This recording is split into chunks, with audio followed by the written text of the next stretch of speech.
खाला बहन।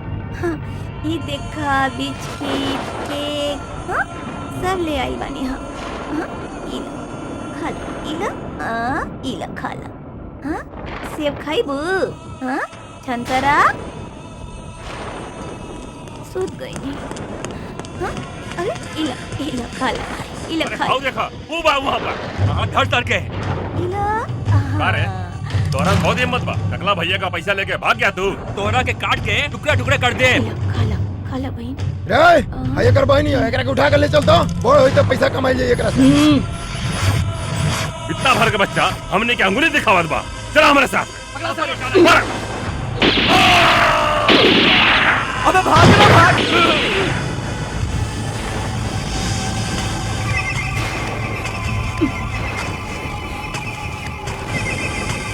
हम अपन बहन के धोखा न रखा कबो न।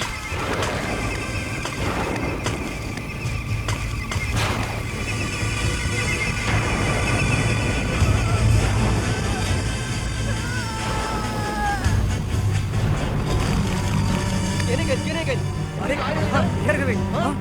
ये तो रही। अरे कहाँ गई हो? बने कहाँ हुई? चला देखा हो रही।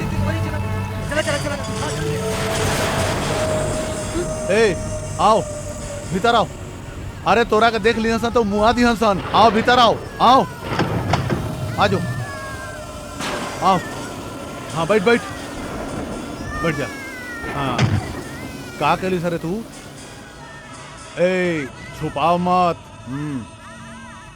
खून खून? तू के है रे? हमार नाम मुन्ना। मुन्ना?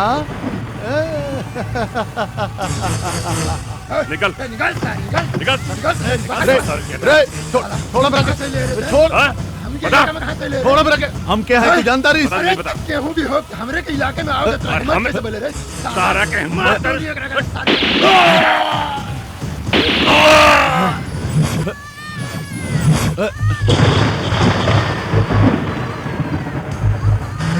अरे वाह अरे वाह मुन्ना आओ आओ आओ आओ वाह आओ हमरा गला से लग जा बेटा। आ वाह आ अरे वाह वाह। का भइल तुझे भैया? अरे बहुत कुछ हो जाइत रे। मुन्ना के चलते हमार जीवन बच गईल। माँ दुर्गा खुदेव के भेज देली रे समझली। सब माई के कृपा बा। ए मुन्ना ए तू आज से हमरा लगे रहबे रे। हमार बच्चा का घरे ले चल जा भैया। जय माई।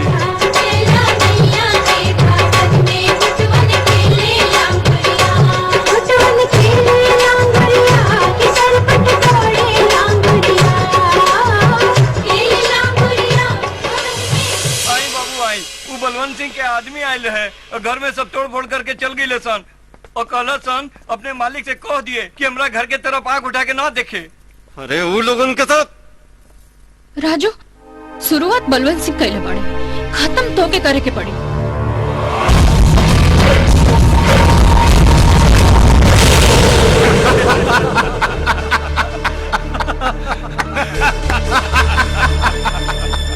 बलवंत बाबू अब उस साला के समझ में आ जाई कि अपन औकात देख के ही कदम बढ़ावे के चाहिए।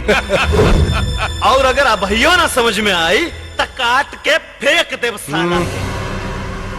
हमरा ख्याल से अब वो नौबत ना आए।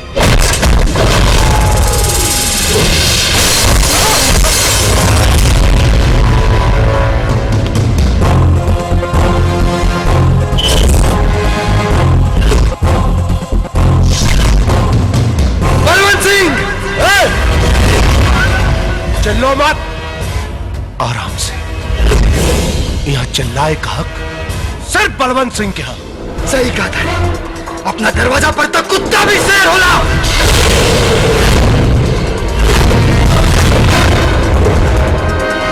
इतना मारा सन साला के कि एकरा बदन का पसीना भी खून बन के निकले। खत्म करा।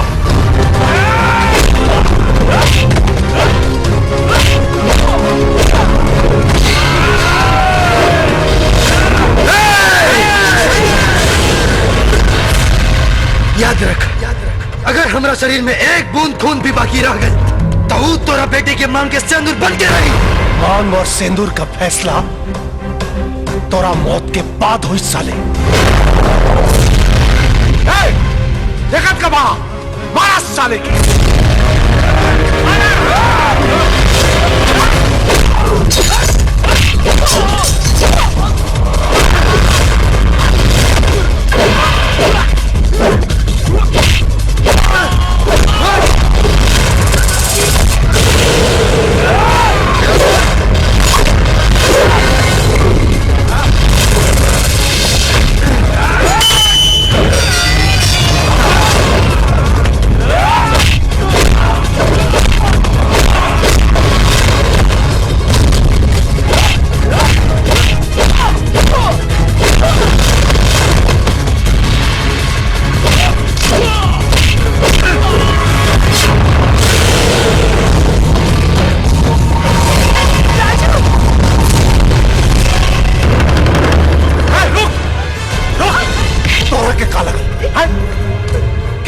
प्रेम लीला देख के हमार कलेजा पिघल जाई।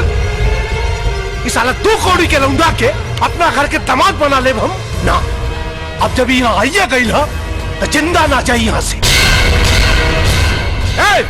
खत्म कर साला। अरे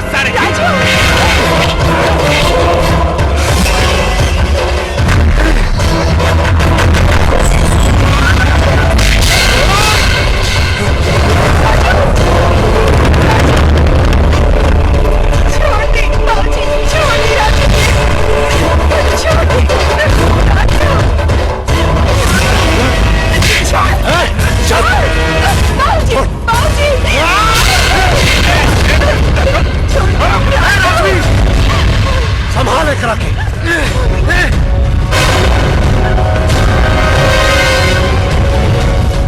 कार है हमारा मंगेतर से ब्याह कर देते हैं।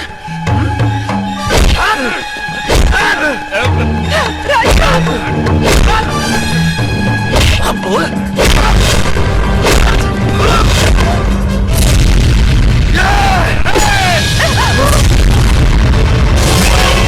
खबरदार अब फिर ना न देकर गर्दन उड़ा दे। अरे देखा क्या बड़ा मारा। अरे मारा।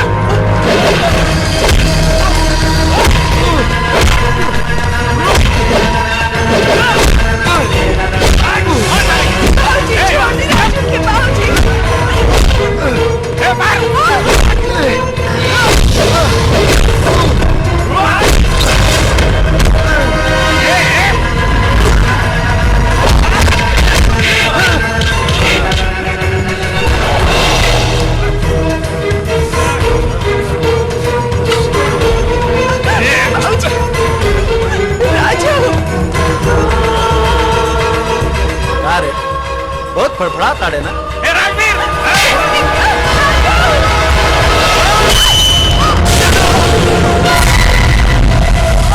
दादा दादा दादा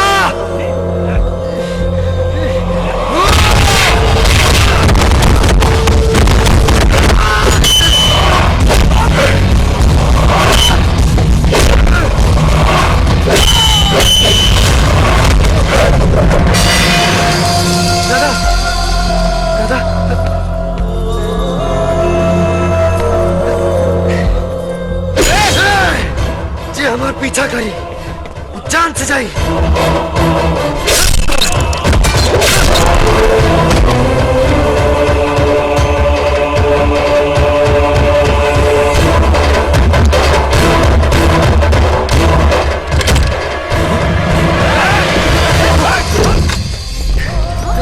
रुको।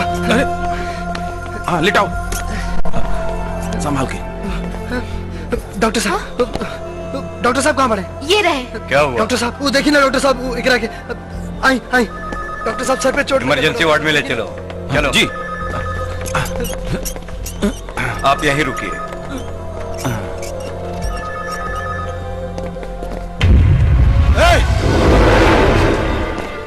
तू हमारा बेटी के अस्पताल तो ले आई ले, लेकिन अगर ओकरा के कुछ भइल ना तो बहुत भारी कीमत चुकावे के पड़ी तोरा के। बनियागिरी छोड़ के भगवान से दुआ करी औलाद के तो माई बाप के दुश्मन बनत सुने रहन, बाकी पहला बेर कोनो बाप के अपना बेटी के दुश्मन बनत देख लेनी तो हमरा से दुश्मनी बर्दाश्त करे का ताकत भगवान से उधार मांग ले, काहे कि अब हम तोरा के नरक में भेजा। बलवंत सिंह के डर रही तब बेटी के हाथ ना पकड़ती। हाथ पकड़े लायक रहबे तब ना पकड़ दे।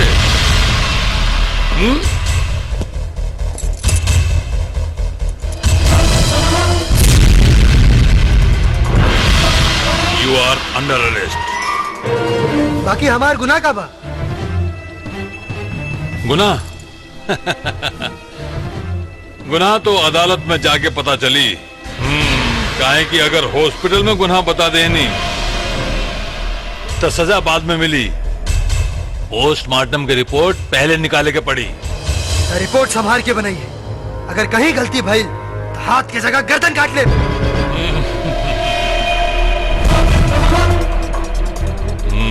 हाथ ला, ऊपर कर हाथ। अब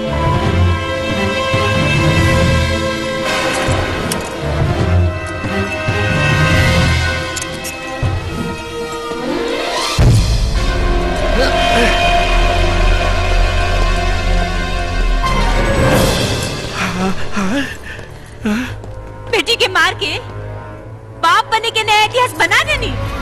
इतिहास पढ़े और पढ़ावे के गलती मत करिया, नहीं तो बेटी जितना तो रही पर मतारी के ना देख पाई। तो जुटा ली ताकत कहे से कि औलाद खातिर एक बार फिर कौनो औरत अपन सुहाग से लड़ी, पर जीत ओकरा पति के ही हुई। काहे कि हमार मान सम्मान से बढ़ के परिवार कब्बो न रहे। और हाँ, अपनी आंसू बचा के रखिया, बेटी के मोहब्बत में गिरावे के काम आई। काहे कि ये बार बेटी का फैसला भगवान ना ओकर बाप करी है।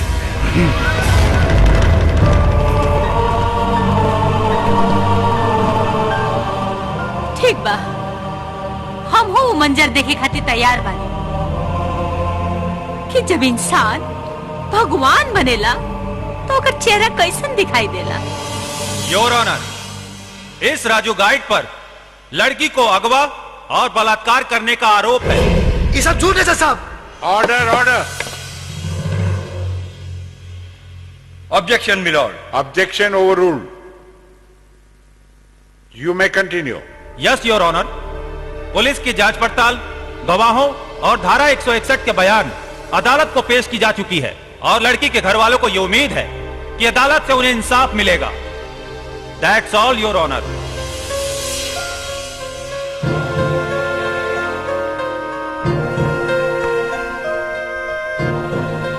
मुल्जिम के जमानत की अर्जी पर सुनवाई करने के बाद अदालत इस नतीजे पर पहुंची है कि इस पे लगाया हुआ जुर्म बहुत ही संगीन है। इसने एक लड़की को अगवा करके बलात्कार किया है। पुलिस और प्रोसिक्यूशन ने जो बयान और सबूत पेश किए हैं उसके अंदर लड़की का बयान नहीं है और इस केस में लड़की का बयान बहुत ही जरूरी है। इसलिए यह अदालत हुक्म सुनाती है कि जब तक पीड़ित लड़की का बयान नहीं हो जाता मुल्जिम राजू गाइड को जेल में ही रखा जाए। हम बेकसूर बानी जज साहब, हम बेकसूर बानी, हमरा पे गलत इल्जाम लागल बा। हम बेकसूर बानी जज साहब, ये साजिश बा जज साहब। हम बेकसूर बानी, हम बेकसूर बानी, हम बेकसूर बानी, हम बेकसूर बानी, हम बेकसूर बानी। पर ये में गलती राधा के ना, सूरज भान और बलवंत सिंह के। और सूरज भान पर हमार भी पुराने हिसाब किताब बाकी बा। कौन हिसाब?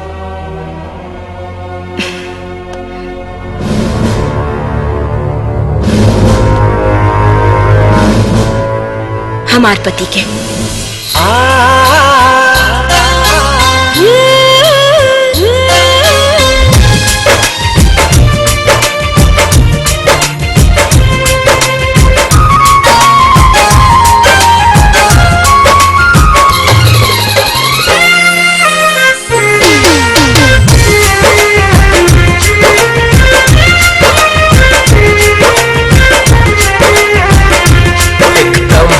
जवानी देखता मस्त जवानी चूर, उस पर जो बनवा भरपूर, लगती है जन्नत की हूर। मेरी जाने जा, ओ मेरी जाने जा, मेरी जाने जा, ओ मेरी जाने जा। लागे मीठी मीठी बोली, भावे सूरत तोहर भोली, जब से आई मैं चढ़ के डोली। मेरे साजना, ओ मेरे साजना, मेरे साजना, मेरे साजना।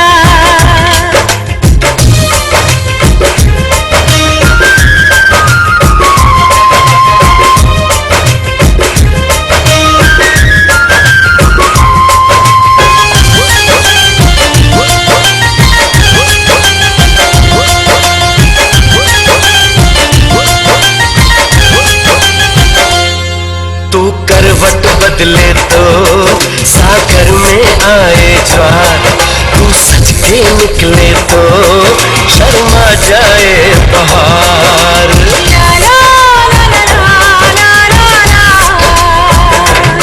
ये रूप ये यौवन, तुझ पर सब कुछ अर्पण, बस तुझको ही देखूं जब देखूं मैं दर्पण। तेरे चंचल चंचल नैना तड़पाए सारी रहना, तेरी सादगी के चर्चे होते हैं दूर दूर। मेरी जाने जा, ओ मेरी जाने जा, मेरी जाने जा, ओ मेरी जाने जा।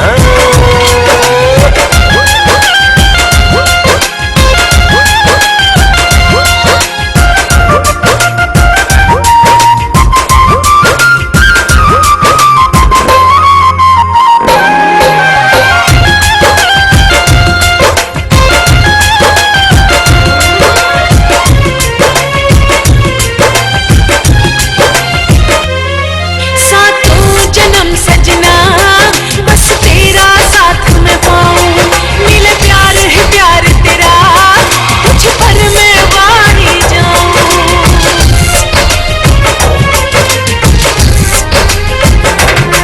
है दिल की यही तमन्ना, हाथों में हाथ रहे, अब जिंदगी भर यूं ही बस तेरा साथ रहे। मेरे दिल में धड़कन बनके, पल पल को ही तू धड़के, हर वक्त मुझ पे रहे, बस तेरा ही सुरूर। मेरे साजना, ओ मेरे साजना, मेरे साजना, मेरे साजना। मस्त जवानी चूर, उस पर जो बनवा भरपूर, लगती है जन्नत की हूर। मेरी जाने जा, ओ मेरी जाने जा, मेरे साजना, ओ मेरे साजना। तू लगती है जन्नत की हूर। मेरी जाने जा।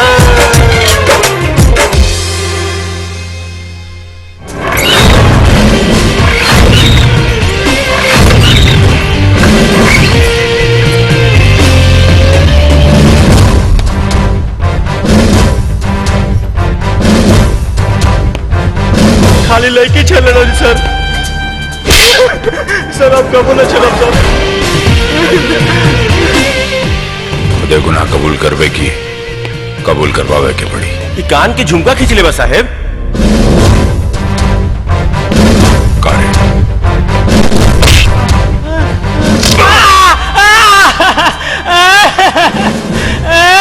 दर्द का एहसास होता ना, महसूस कर सारे। ओकरे कान में भी उतना ही दर्द भैल हुई जेकर तू झुमकाव पड़ लिया हुए। ये एगो आदमी के हाथ तोड़ ले बा सर। करे गुंडई करबे, गुंडई करबे, हाथ तोड़ ले रहे।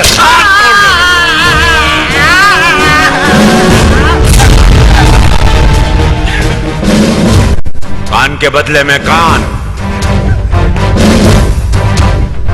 हाथ के बदले में हाथ, और सर जान के बदले जान। और ये पर्सा जोखन महतो के खून कैले रहे साहेब।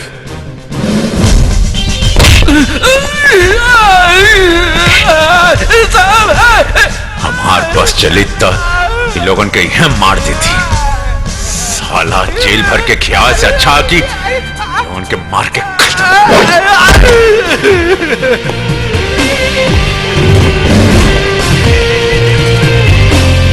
जाके अपनी हालत अपने बाप लोगन के दिखा दिया। अपराधी पैदा कैल भूल जी इंसान।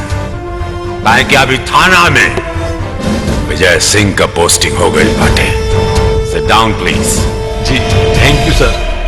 पानी में रह के मगरमच्छ से बैर, कान के बदले कान, हाथ के बदले हाथ और जान के बदले जान। बाबूजी का भेल रे? अपने के देश खतरा में बा। का? हाँ बाबूजी कहीं सामान के बदले सामान ले लिस्ता। ई का कहता रे? सच कहा था नहीं बाबूजी। गोवर्धन की लड़की पे हमार मन आ गेल रे।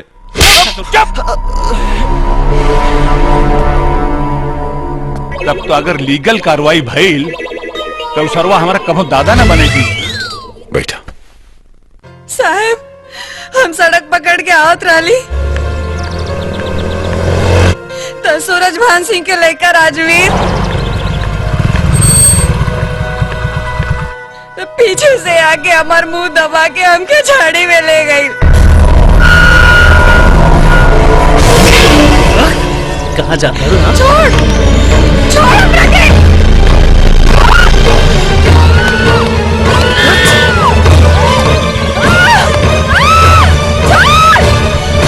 और हमरा संगे अपन मुंह काला गई।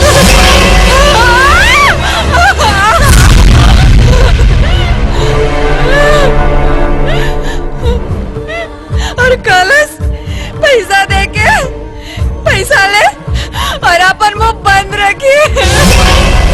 पकड़ अपन मुंह बंद रखिए। अब रोगा बताए हम कहाँ जाए और क्या करी। देखा ऐसा करी, रिपोर्ट लिखवा दी। तिवारी जी। जी सर। जी सर। सूरज भान के लेकर राजवीर का ऐसा वारंट निकाली आज के बाद रेप तो कैले बाटे, लेकिन ओकर गिनती मर्द में ना जड़ा में हुई। मेरा सोने जैसा रंग रंग चलवा जा हमरे संग, जब लचके कमरिया लचर लचर सब चौक हो जाए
कहीं दरोगा जी मजा आ गई। हम मजा तो आ गई,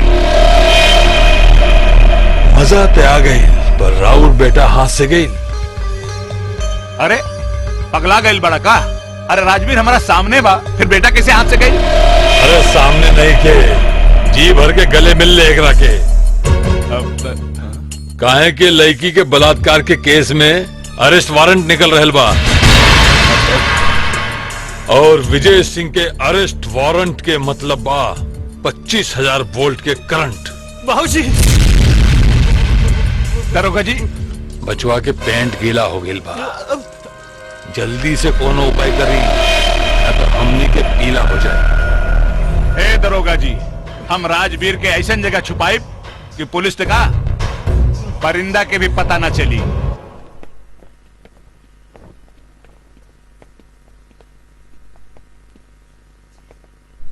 राजवीर बाबू, यहाँ आपके खाए पीने की सारी व्यवस्था बा, और हाँ कौनो बात के चिंता मत करिया।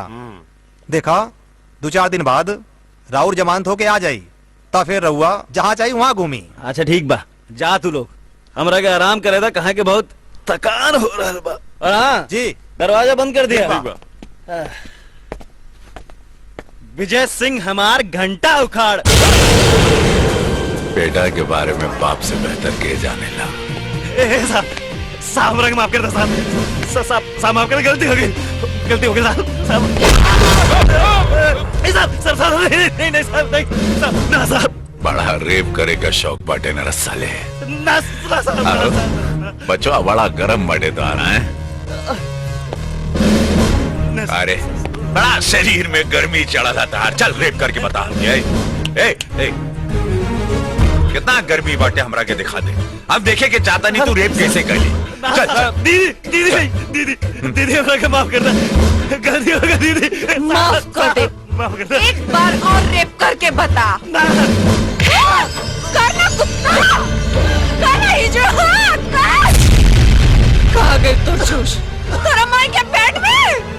अब रेप करके बता ना हिजरत, करके बता रेप। रेपी ना करी, अब रेपी ना करी, एक रेप हुई बाप के सामने। सरकार ताकि बाप की कमीना के पता चली कि औलाद लायक पैदा करे कि चाहिए नालायक ना। तिवारी जी सर। घरे गए कितना दिन हो गए? सर 1 साल। वाह, बस तिवारी जी ले जाएं एकरा के अंदर और एकरा बदन से चीख से ज्यादा खून निकले के चाहिए। जब मांस से मांस रगड़ाई ना तिवारी जी, तब पता चली दर्द के एहसास, दर्द का होला, बलात्कार का होला। ले जाइए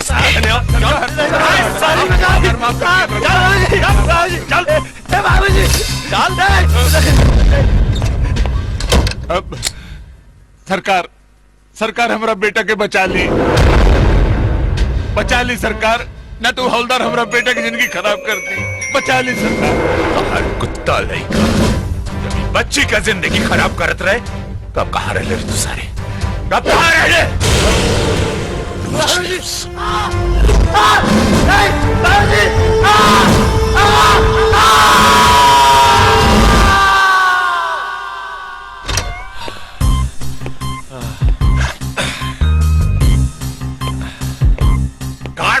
हो गए साहब। जिंदाबा के सरवा मर गई। जिंदाबा मर जाए तो 302 दफा लागी नू। सूरजभान जाके ओकर इलाज करवा ले। चोट ओकरा बदन पे नारे सारे तेरे आत्मा पे कैले बानी। मरला के बाद भी तरह के याद रही, बुझला? बलात्कार। चल बच्ची।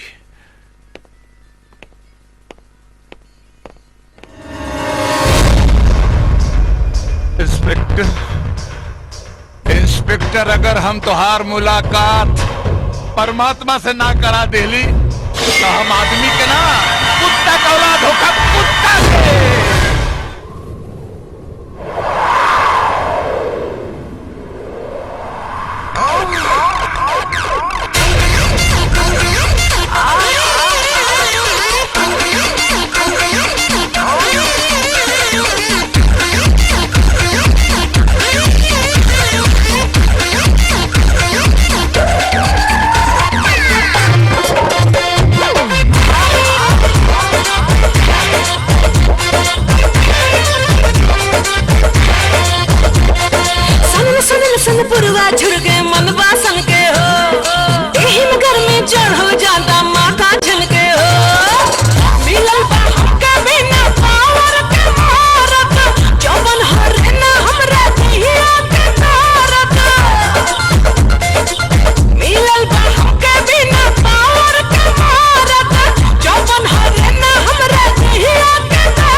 ढेर खखवाल बाड़ू हो? 1 घंटा ड्यूटी पे लेट कह दिलो हमरा के। हाँ का तो का करबा? ड्यूटी पे ना जाए के रहत ना, सांझ के आइब तब बताइब की का कर। ठीक बा, हम इंतजार करब।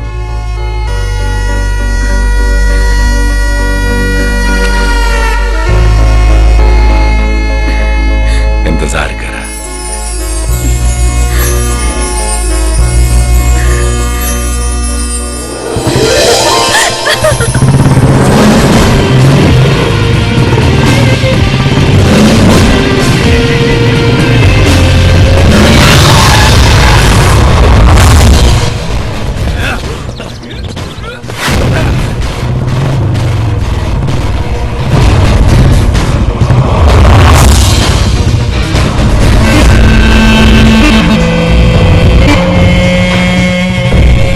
नमस्कार इंस्पेक्टर साहब।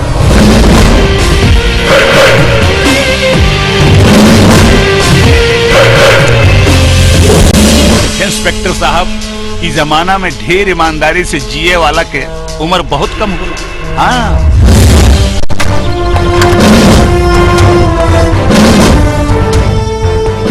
लोग कहते हैं जमाना बदलता है, कुछ लोग ऐसे होते हैं जो जमाने को बदलते हैं। हम वही में से एक हैं। तो नहीं, बाप बेटे का कुंडली ना हमारा पास बहुत पहले से है। बस इंतजार रहे सबूत और गवाह के, जौन हमरा क्या भेटा गईला।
रेप के बदले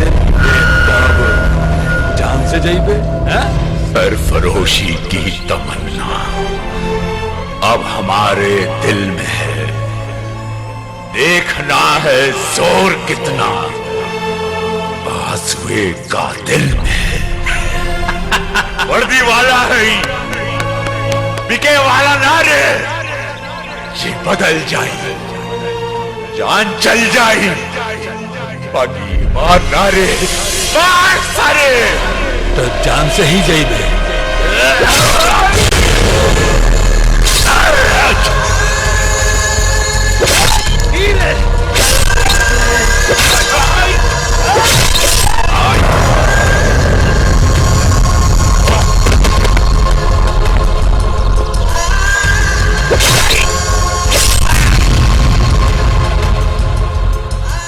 के त एकर करनी के वार्ड मिल गई, सारे के राम नाम सत्य हो गई। ए चला चला, काम हो गई, चला लोग चला।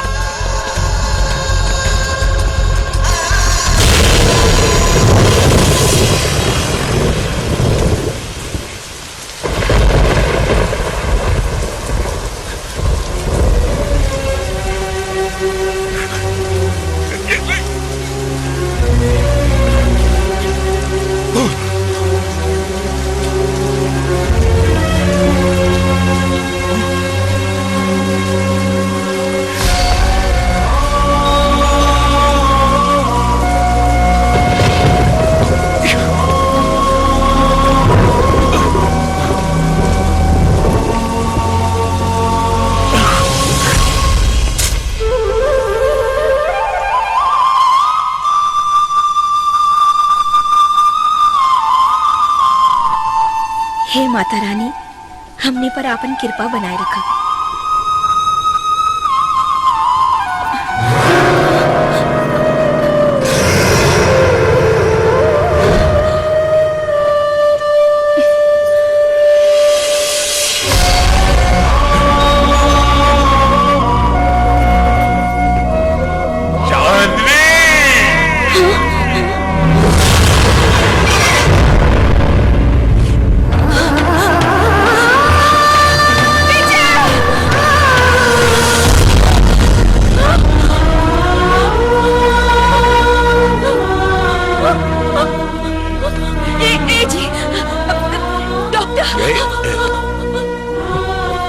वादा कर रही ना, सांझ के आई आगे जी देख, सांस के रोक के रख ले वाली। विजय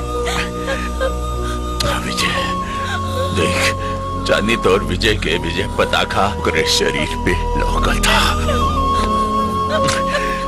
जड़ा ललन सारे पीछे से वार किया, सामने से वार करता था, पता की जिंदगी और मौत का आगरा। उकनी के मौत दरा पे उधार चांदी, उकनी के मरला के बाद हमारे आत्मा की शांति मिली। उकनी के मरला के बाद हमरा हमारी आत्मा के शांति मिली। सत्य में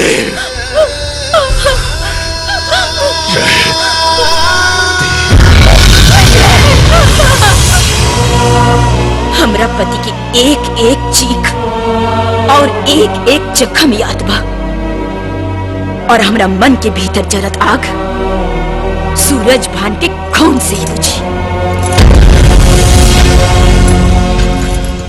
तब विराट से हमने दोनों के मकसद एक के बा।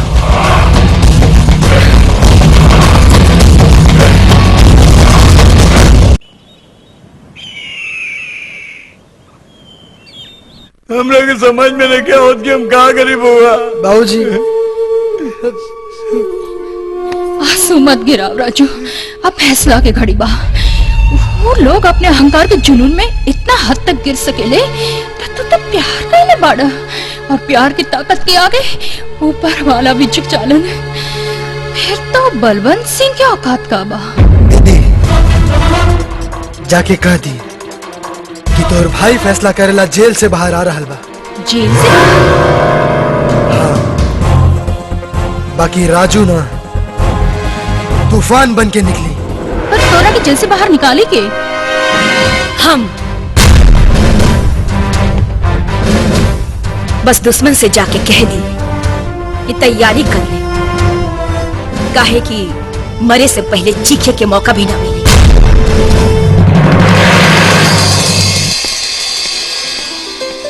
दीदी अच्छा बेटा, बाबूजी ध्यान रखिए अपन, जाता नहीं हमनी के। चला बेटी चला चला।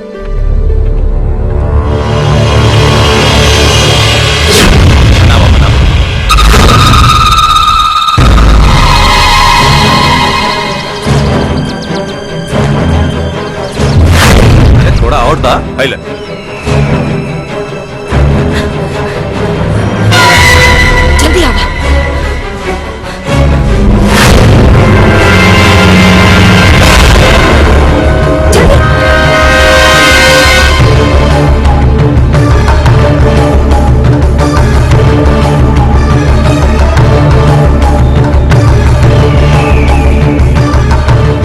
आपके बहुत बहुत धन्यवाद। जिंदगी रही तो दोबारा मिले जी।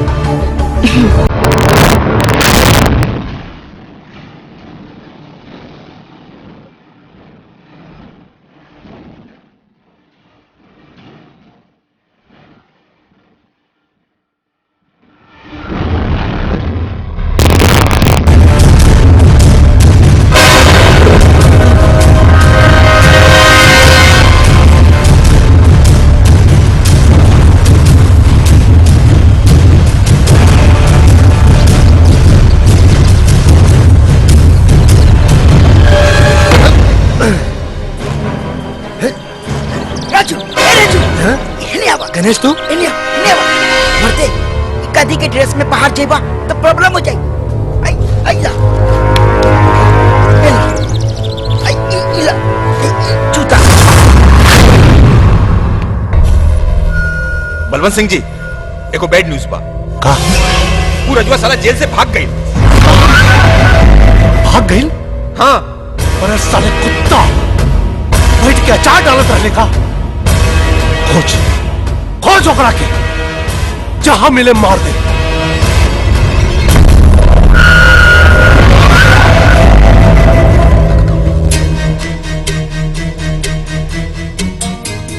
हाँ दरोगा, वो रजुआ जेल से फरार हो गई। अगर फरार हो गई बा तो जान से जाई। बाबूजी रहुआ चिंता मत करी। हाँ, चाय पी ली, कोनो दूसर वकील के पास चला जाए, कुछ न कुछ रास्ता जरूर निकले। बंद कर दे। दीदी। राजू बेटा। राजू तू आ गई ना। हाँ दीदी, हम तो उसे कहले रहनी ना कि हम जेल से बाहर जरूर आए। अच्छा राधा कैसे बाड़ी? राजू, जौना लड़की की वजह से तो आज जिंदगी नरक बन गई, तू फिर वही के बारे में पूछा था। नाम भी मत लिया होकर। हाँ बेटा, बुआ जी ठीक कहता रहा। हम अपना बेटा के और तकलीफ में नहीं देख सको। ना ना बाबूजी, हम वो लड़की की आंख में विश्वास दिखले बानी जौन राजू के प्यार के गवाह बा। सुन राजू, हमरा मालूम बा राधा कहाँ बाड़ी। चला हमरा साथ, चला अब। राजू, राजू सुना।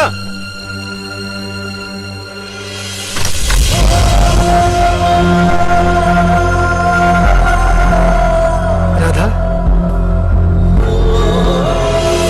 राधा,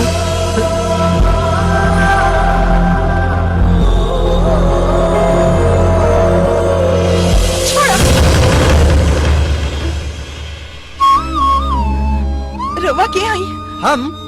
हम तो राजू जकरा साथे तू जिए मरे की कसम खाने रहलू। हम तो तोहरा की पहचानत भी नहीं खे। बकवास बंद कर रहा। वो सफर, वो नदी के किनारा, प्यार के इजहार सब भुला गए लू। देख हम तुम्हारा नाम अपना सीना पे लिखले बानी।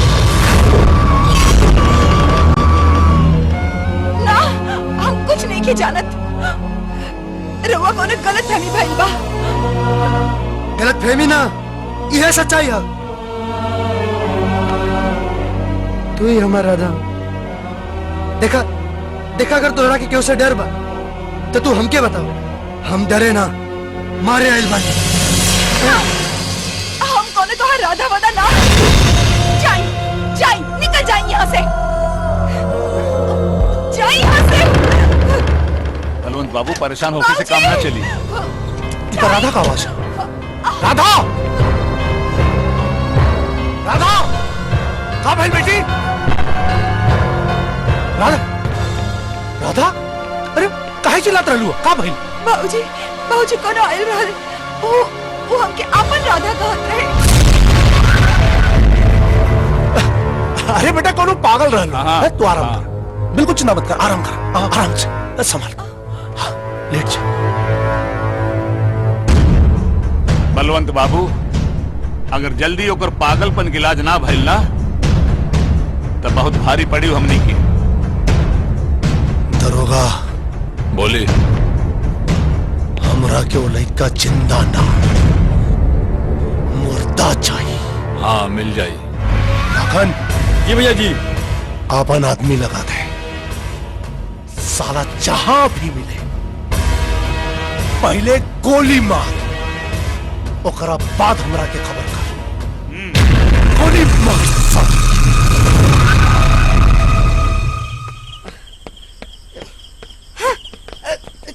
का बोल राजू का कहली राधा नाम भी मत ले कर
मिटावे वाला भी हो, बाकी कबो कबो इहो साबित हो जाला कि करेजा पर चले वाला छुरी हो।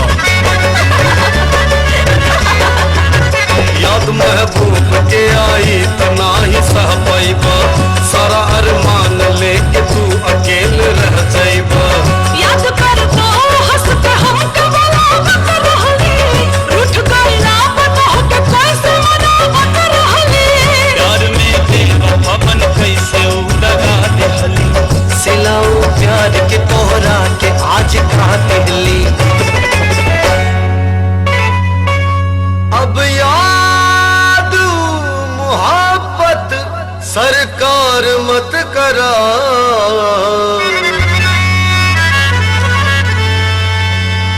दुनिया में यार हो सके तो प्यार मत करा, दुनिया में यार हो सके तो प्यार मत करा। मत करा, तू झूठी मोहब्बत पे एतबार मत करा। दुनिया में यार हो सके तो प्यार मत करा, दुनिया में यार हो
जी तो ठीक बाड़ा, ठीक बाड़ा। मर्दे तू इतना रोबा तो हमारा हौसला तो और टूट जाए। कहाँ से का हो गई यार, कितना हंसत खेलत जिंदगी रहे हमनी के, न जाने के कर नजर लग गई। प्यार की नजर, अगर पहले पता रही कि प्यार इतना खतरनाक होला तो कबो प्यार ना करती। प्यार हमारी जिंदगी खराब कर देला सो। कोनो बात नहीं की, कोनो बात नहीं की यार, बंजर जमीन पर भी फसल उगेला, बस वो पर उगावे वाला के पास हिम्मत और हौसला होके के चाहिए। और हमरा मालूम बा हमरा यार के लगे वो सब कुछ बा। ए यार, सजा खत्म होला के बाद फिर से नया जिंदगी शुरू कर जाई। अब ही सरेंडर कर दो सरेंडर। राते बड़ा खराब सपना देख ले बानी। सही कहा था यार, जेकरा वजह से जेल से भगरी वो पहचाने से इनकार कर देला, तब फिर झूठ की लड़ाई लड़ना से भी क्या मतलब।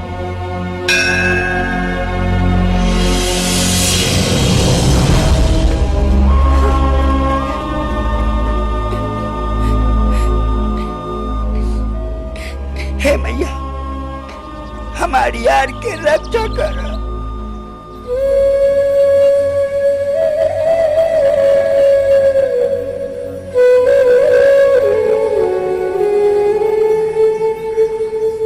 माई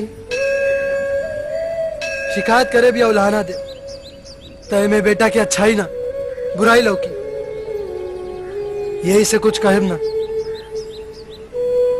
कहे कि तकदीर के लिखल केहू कब्बो ना बदल सकेला। बस अफसोस है के बात के बा कि गंगा मैया के और अपने के पूजनी पर ओकर कोनो अर्थ ना निकलल। प्यार और धोखा के मतलब समझ में आ गए जब राधा हमरे के पहचाने से इनकार कर दिली, तो जेल और जेल के बाहर सब एक ही जैसन बा।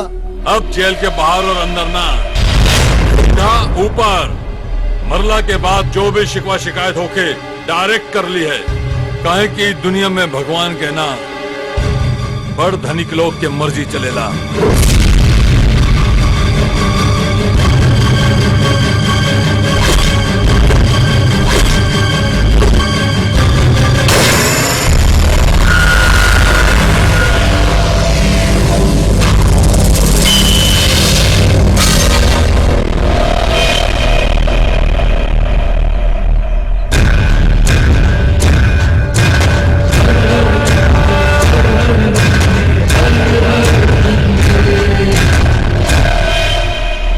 मंदिर में केहू के मार के भगवान बने की कोशिश मत कर, नहीं तो मरला के बाद चीता खातिर लकड़ी भी ना मिली। ए बुढ़िया, ये है तू? पहचान बता दे तो ऊपर के पसीना नीचे से निकले लगे। बलवंत सिंह के मेहराज आई लड़का के होखे वाली सास।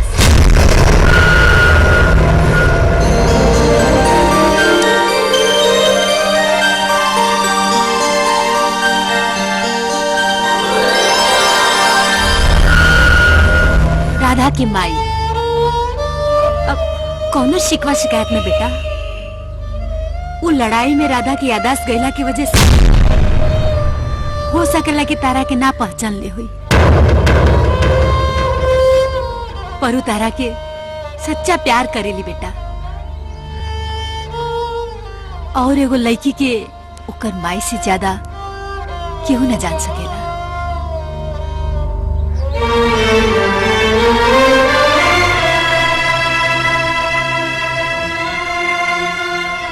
सगुन के पैसा भले राधा के बाबूजी तारा के दामाद स्वीकार लेखन कर,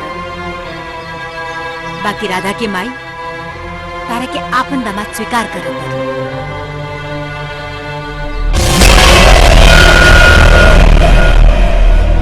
मंदिर से बनल रिश्ता घर के दहलीज के ऐसा मजबूत करी कि सुने वाला कही कि राधा के बाबूजी के ना उनका माई के खोजल दामाद जौन ससुर के पगड़ी के शान बढ़ा देलस।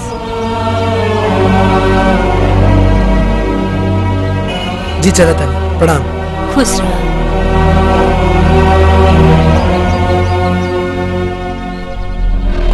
वाह बलवंत बाबू वाह, अपने के मारे के ऑफर देनी और अपने के ही धर्म पत्नी बचा ले लस। वाह बलवंत बाबू, देखे वाला हमरा के दरोगा ना, दोगला कही दोगला।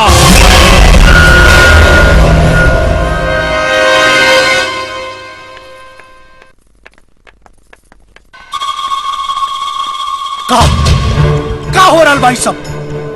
कहीं आपने घर में चिल्लाई शोभा ना देवेला। घर के फैसला औरत ना मर्द करेगा। ये फैसला एगो औरत के ना, एगो माई के हा, जे अपन बेटी के भाग में दुर्भाग्य लिखे नहीं के दे सका। बेटी के भाग्य और दुर्भाग्य का फैसला माई ना बाप करेला।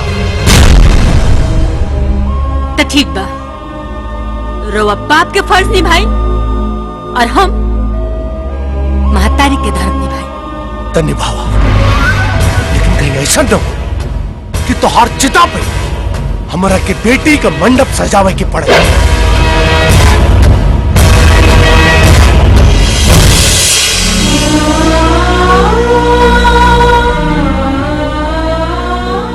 भाग्य और दुर्भाग्य के फैसला आदमी के हाथ में ना, भगवान के हाथ में है। इंसान दुनिया से जीत जाला, लेकिन अपना औलाद से हार जाला। बलवंत सिंह के ओकर बेटी गिरा दी, कब्बो न सोचते रहने।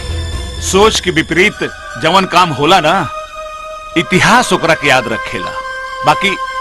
बाकी में राधा बिटिया कोनो दोष नहीं थी। अरे इमे सारा के सारा दोष 2% के गाइड रजुआ के हा। हाँ, जकर अंजाम बहुत बुरा होखी। लेकिन हमरा बिटिया के कोनो खतरा ना होके चाहिए। अरे भाई कुछ ना हुई, राधा बिटिया के कुछ ना हुई। बस एगो रास्ता बा, रउआ के ओकरा पर अमल करे के पड़ी। फिर देखिए समय कैसे अपन दिशा बदलता। कौन रास्ता?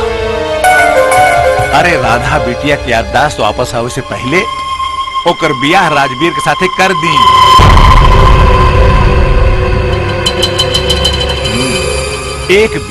एक बेर अगर मांग में सिंदूर पड़ गई ना, फिर देखी कैसे सिंदूर प्रेमी के अलग कर देला।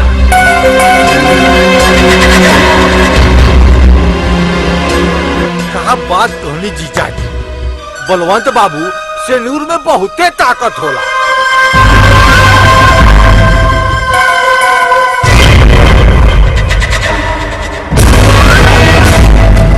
तो ठीक बा, दिन और तारीख तय करी। अब चाहे घर जले चाहे गांव, लेकिन मंडप तो सजी साला।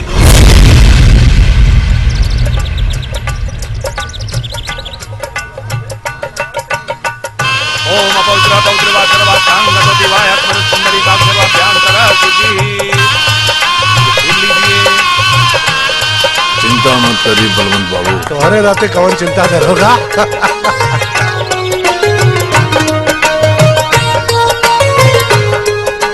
सूरज भान जी, अगर वो राजू गाइड यहाँ आ जाए तो यहाँ से जिंदा बच के ना जाए के चाहिए।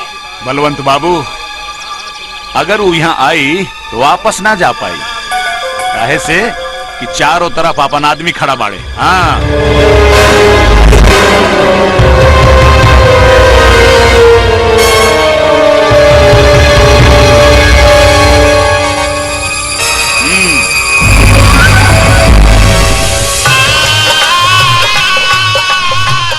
जजमान, मुहूर्त के समय हो रहा बा, कन्या के बुलाई। ए मंटुआ, हाँ? जो राधा के बुला के ले आओ। ये जल लीजिए, हाथ जोड़िए।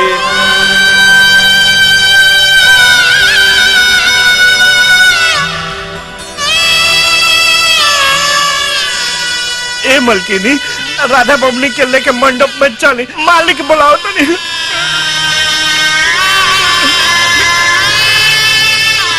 चलो बेटा।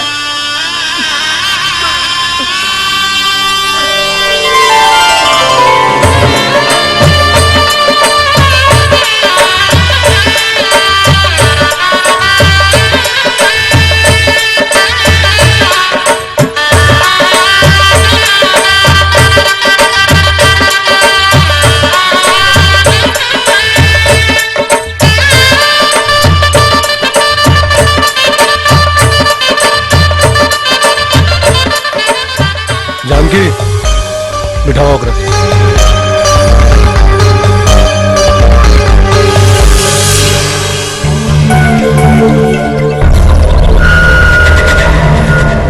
ओम अपवित्र पवित्र वा सर्वास्थांगत विवाह यस्मिन् पुंडरीकाक्ष सर्वाभ्यांतरः शुचिः।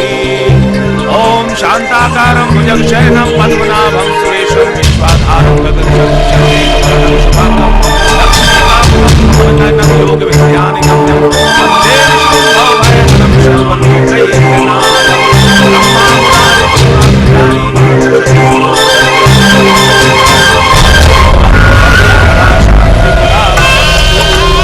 वर वधू जयमाल के लिए खड़ा हो जाए।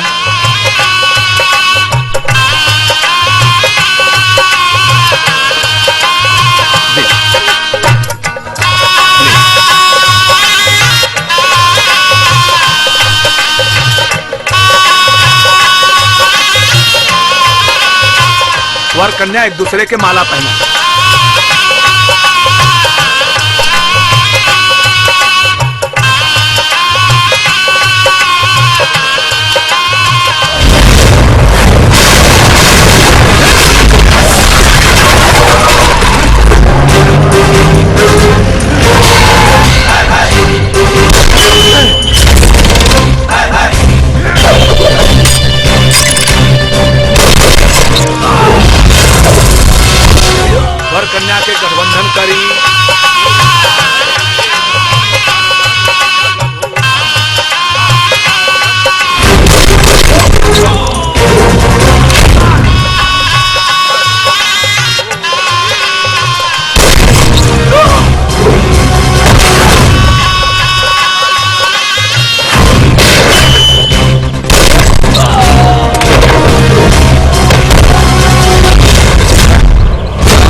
मरे।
मरेला ना।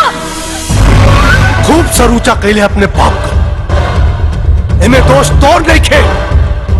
तोरा मतारी के कोख कबा जवन तोरा जैसन बच्चा बेटी पैदा भइल।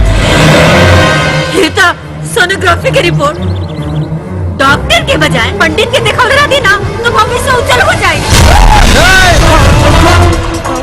दामाद के सामने सास पर हाथ उठेगा तो मर्दांगी के औकात औलाद की जगह दामाद लापती। सीधा से आशीर्वाद दे दे ना तो दहेज में गर्दन काट के ले जाए। बेटा राजवीर खड़ा खड़ा मुंह का देखत बड़ा।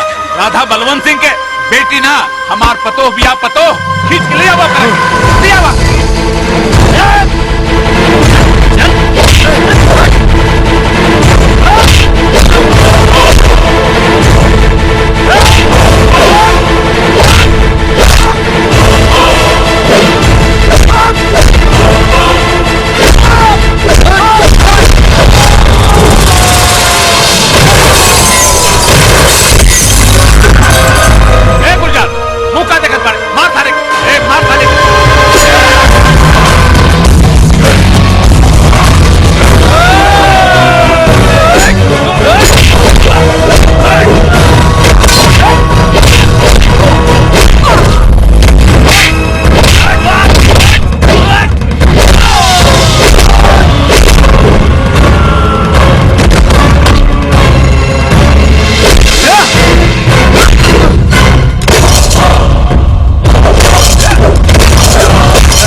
ससुर पिता समान हो और पिता पर हाथ उठावल मर्यादा के खिलाफ हो।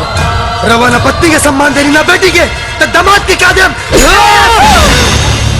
यहाँ के छोड़ दी काहे कि हम तो डोली में अपन बाबूजी के हाथों विदा होके के चाहता नहीं।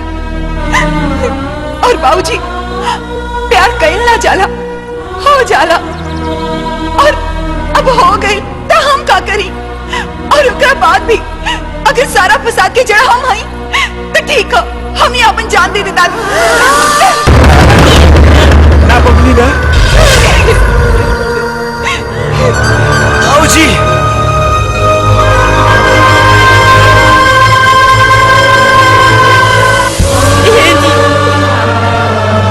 जिंदगी भर रवा अपने मन के कहीं नहीं। अब जब बात औलाद के ऊपर आ गई बा तो औलाद के खुशी से बढ़ के कोनो खुशी ना होखेला। राजू ऐसा लड़का हमनी के ना मिल सकेला। मान जाई ना मान जाई।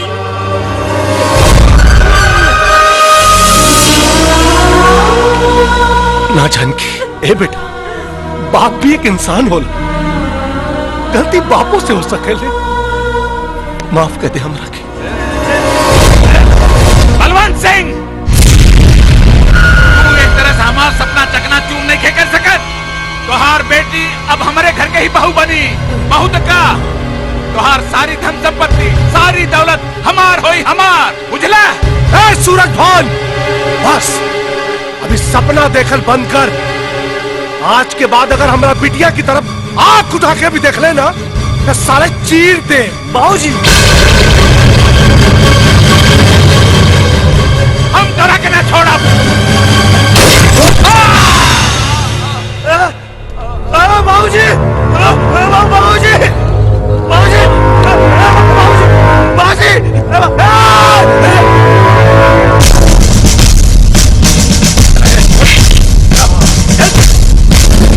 पिछला हिसाब बाकी रहे अब पूरा हो गया। तू बोल आपन गुनाह कबूल करके सरेंडर होखबे कि बाप के पास ऊपर जाइबे। बेहतर होई कि तू सरकारी गवाह बनके अपने आप के कानून के हवाले कर। ठीक बा मैडम जी रउआ जौन कब हम करब। चला ए ले जा सबके।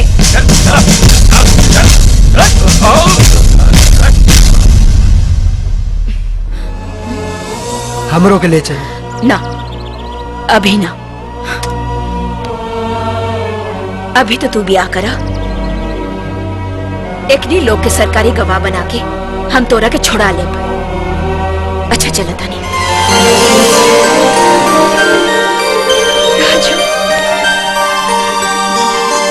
ठीक बा धन्यवाद धन्यवाद।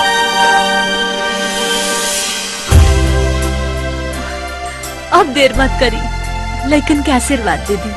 हाँ मालिक। हाँ ठाकुर साहब रउआ अपन अहंकार में ये दोनों के अलग मत करी।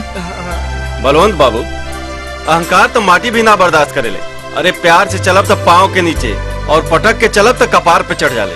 अब चली लइकन के आशीर्वाद दे। हाँ ठाकुर साहब ठीक बा। अब देखत का बारा जो कर लो। बाबूजी अरे ढेर माई बाबूजी करबू तई लोग नाना नानी कैसे बनिए।